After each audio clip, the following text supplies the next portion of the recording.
बहुत समय पहले की बात है। मगध राज्य के एक छोटे से गांव में एक युवक अंशुमान रहता था। वह बहुत ही गुस्सैल और अधीर था, जिससे उसके रिश्ते टूटने लगे थे। उसे यह महसूस हुआ कि उसके गुस्से और क्रोध ने उसे अकेला बना दिया है और वह बदलाव चाहता था। उसने सुना था कि भगवान बुद्ध पास के जंगल में प्रवचन दे रहे थे। अंशुमान ने सोचा कि शायद बुद्ध के दर्शन से उसे जीवन का सही रास्ता मिल सके। वह प्रवचन स्थल पर पहुंचा और भगवान बुद्ध से मुलाकात की। बुद्ध ने उसे जीवन के असली उद्देश्य को समझाने के लिए 10 महत्वपूर्ण शिक्षाएं दी, जिनसे अंशुमान का जीवन पूरी तरह से बदल गया। बुद्ध की 10 शिक्षाएं। जब कोई तुम्हारी आलोचना करे, बुद्ध ने कहा, जब कोई तुम्हारी आलोचना करे तो चुप रहो। आलोचना को स्वीकार करने से तुम आत्मनिरीक्षण कर सकोगे। यदि तुम चुप रहकर सोचोगे तो तुम्हें समझ में आएगा कि वह आलोचना सही थी या नहीं।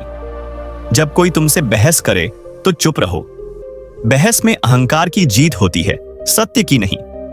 उन्होंने एक कहानी सुनाई जिसमें 2 किसान अपने खेत को लेकर झगड़ रहे थे। बुद्ध ने उनसे पूछा, क्या तुम इसे अपने साथ लेकर आए थे जब तुम पैदा हुए थे? यह सवाल सुनकर वे दोनों चुप हो गए। अंशुमान को यह समझ में आया कि बहस का कोई अंत नहीं होता। 3. जब कोई गुस्से में हो, गुस्सा आग की तरह होता है। अगर तुम इसमें घी डालोगे तो यह और भड़कता है। इसलिए जब कोई गुस्से में हो तो चुप रहो, बुद्ध ने कहा। यह सुनकर अंशुमान ने महसूस किया कि गुस्से में शांत रहना ही सबसे अच्छा उपाय है। 4. जब तुम दुखी हो, बुद्ध ने कहा, जब तुम दुखी हो तो चुप रहो। दुख को समझने का समय है और चुप रहकर तुम अपनी पीड़ा को समझने में सक्षम हो सकते हो। अंशुमान ने यह सीखा कि दुख एक आंतरिक शांति की ओर मार्गदर्शन करता है। 5. जब कोई तुम्हें उकसाए तो चुप रहना सबसे अच्छा है, बुद्ध ने कहा। उन्होंने यह उदाहरण दिया कि जब किसी साधु को गुस्से में उकसाया गया तो वह चुप रहा और अंत में सभी ने उसकी शांतिपूर्वक व्यवहार की सराहना की। अंशुमान की परीक्षाएं और परिवर्तन। बुद्ध ने अंशुमान को इन शिक्षाओं को जीवन में उतारने की चुनौती दी। अंशुमान को कुछ परीक्षाएं दी जो उसकी समझ और आत्मनियंत्रण की परीक्षा थी। पहली परीक्षा, जब उसे गुस्से में एक व्यापारी से बहस करनी पड़ी। व्यापारी ने उसे कई बार उकसाया, लेकिन अंशुमान ने चुप रहकर बहस से बचने का रास्ता अपनाया। दूसरी परीक्षा, जब उसे एक गांव में आलोचना का सामना करना पड़ा तो उसने चुपचाप आलोचना सुनी और यह महसूस किया कि इस पर प्रतिक्रिया देने से वह कुछ भी हासिल नहीं कर सकता था। तीसरी परीक्षा, एक बार उसे दुखी व्यक्ति से मिलना पड़ा जो अपनी पत्नी के निधन पर शोक कर रहा था।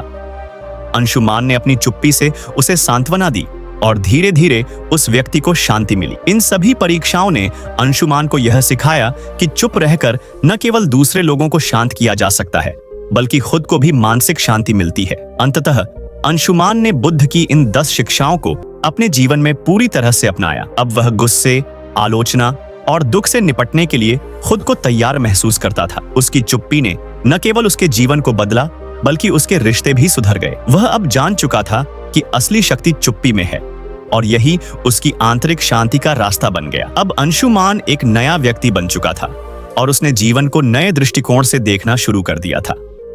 उसके मन में शांति थी और दिल में संतोष। दोस्तों, अंशुमान की कहानी हमें यह सिखाती है कि कभी-कभी चुप रहना ही सबसे प्रभावी उत्तर होता है। अपनी प्रतिक्रिया को नियंत्रित करने से हम न केवल अपने जीवन में संतुलन बना सकते हैं, बल्कि दूसरों के जीवन को भी बेहतर बना सकते हैं।